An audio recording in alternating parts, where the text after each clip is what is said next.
आगे। लेकिन घरौंडा से भी खबर आ रही है, घरौंडा से भी बीजेपी उम्मीदवार जो हैं वो आगे हैं, हरविंदर कल्याण आगे हैं घरौंडा से। टोटल न्यूज पर सबसे पहले सबसे तेज नतीजे आप तक पहुंचा रहे हैं।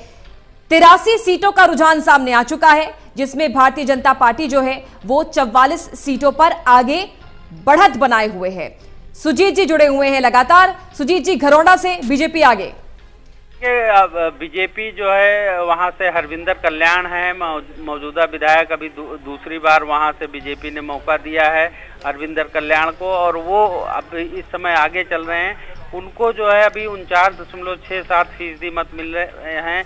8,136 मतों की गणना हो चुकी है, और वहां पर कांग्रेस उम्मीदवार अनिल कुमार जो हैं वो दूसरे नंबर पर चल रहे हैं, 40.77% के साथ पीछे चल रहे हैं। और कह सकते हैं कि हरविंदर कल्याण के बारे में ये कहा जा रहा था कि उनकी स्थिति वहां पर अच्छी दिख रही है, और अभी जो रुझान आ रहे हैं उसमें भी जो है 49.67% के साथ हरविंदर कल्याण आगे चल रहे हैं। जी अनिल जी, चूंकि शुरुआती रुझान है और शुरुआती रुझान में हम देख रहे हैं कि लगातार बीजेपी बढ़त बनाए हुए है, लेकिन चूंकि हम बात कर रहे थे नारनौल की, कैप्टन अभिमन्यु बड़ा चेहरा, क्या ये मान सकते हैं कि जाट आरक्षण आंदोलन के बाद जाटों में नाराजगी की गाज गिर सकती है? 3 बड़े नामों, 3 बड़े चेहरे पर, जिसमें सुभाष बराला भी हो सकते हैं, कैप्टन अभिमन्यु भी हो सकते हैं, या फिर ओपी धनखड़ भी हो सकते हैं। ये जो अभी शुरुआती रुझान के मुताबिक तो इनकी जो बीजेपी की शानदार जीत होने की बात थी, ऐसा तो नहीं लग रहा है।